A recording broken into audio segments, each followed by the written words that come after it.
जय श्री राम दोस्तों, हमारे चैनल में वैष्णव पर आपका हार्दिक स्वागत है। मार्गशीर्ष माह, जिसे अगहन का महीना भी कहते हैं, के शुक्ल पक्ष की एकादशी तिथि का नाम मोक्षदा एकादशी है, जिसकी कथा भगवान श्री कृष्ण स्वयं युधिष्ठिर द्वारा पूछे जाने पर उन्हें सुनाते हैं। चलिए दोस्तों, शुरू करते हैं कथा। लेकिन उससे पहले आपसे एक छोटा सा अनुरोध है, यदि आप हमारे चैनल पर नए हो तो प्लीज चैनल को एक सब्सक्राइब जरूर करें। मैं सभी देवताओं को प्रणाम कर कथा शुरू करती हूँ।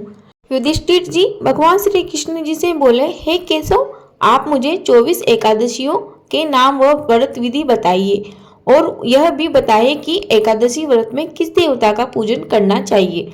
भगवान श्री कृष्ण युधिष्ठिर को उत्तर देते हुए बोले, हे युधिष्ठिर, मार्गशीर्ष माह के शुक्ल पक्ष की एकादशी का नाम मोक्षदा एकादशी है।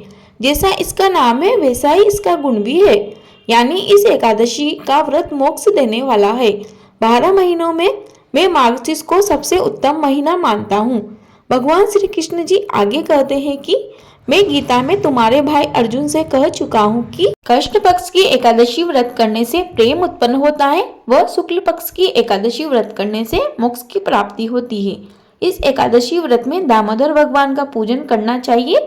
मोक्षदा एकादशी के व्रतधारियों को उखल बंद लीला को सुनना चाहिए। इसे दामोदर लीला भी कहते हैं। भगवान श्री कृष्ण आगे कहते हैं कि हे युधिष्ठिर, अब मैं तुम्हें मोक्षदा एकादशी की पौराणिक कथा सुनाता हूँ।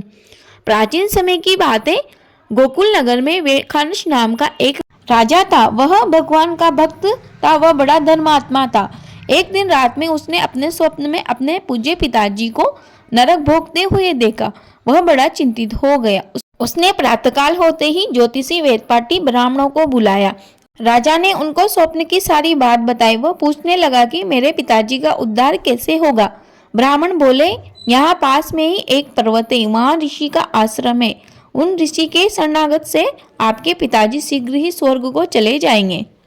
उन ऋषि का नाम पर्वत मुनि है। राजा ब्राह्मणों के कहे अनुसार पर्वत मुनि के पास चले गए। मुनि को दंडवत प्रणाम करके कहने लगे, मुझे रात्रि में मेरे पिताजी के दर्शन हुए हैं। वह बेचारे यमदूतों के हाथों से दंड पा रहे हैं। आप अपने योग बल से बताइए उनकी मुक्ति कैसे होगी।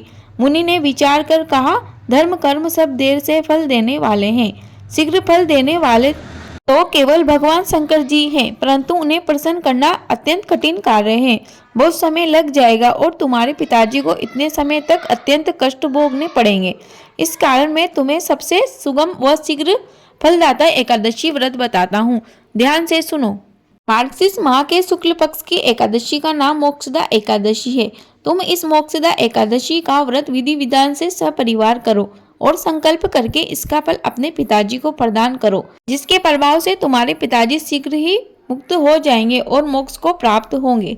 राजा वेदखानस ने अपने पूरे परिवार सहित मोक्षदा एकादशी व्रत किया और उसका फल अपने पिताजी को अर्पण किया, जिसके प्रभाव से उसके समस्त पाप नष्ट हो गए और उसने अपने पुत्र व अपने सारे परिवार को आशीर्वाद प्रदान किया। वह स्वर्ग को चला गया। युधिष्ठिर, मोक्षदा एकादशी का ऐसा महत्व है। एकादशी के माहात्म्य को जो सुनता है उसे वाजपेयी यज्ञ का फल मिलता है। प्रेम से बोलो, एकादशी मैया की जय।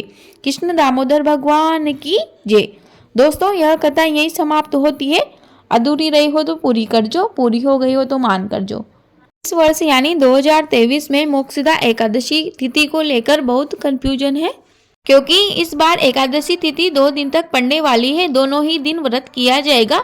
एकादशी तिथि की शुरुआत 22 दिसंबर दिन शुक्रवार को सुबह 8:16 पर होगी, जिसका समापन 23 दिसंबर शनिवार को सुबह 7:11 पर होगा। यानी 22 दिसंबर को 10वीं तिथि युक्त एकादशी है व 23 दिसंबर को द्वादशी तिथि युक्त है। ऐसे में सभी गृहस्थ जन 22 दिसंबर को एकादशी व्रत कर सकते हैं व 23 दिसंबर को वैष्णव जन द्वारा व्रत किया जाएगा। ध्यान रहे, आप व्रत किसी भी दिन करो, परंतु चावल का सेवन आपको दोनों ही दिन नहीं करना है और ना ही तुलसी दल को तोड़ना है। आप एकादशी से पहले तुलसी दल को तोड़कर रख ले।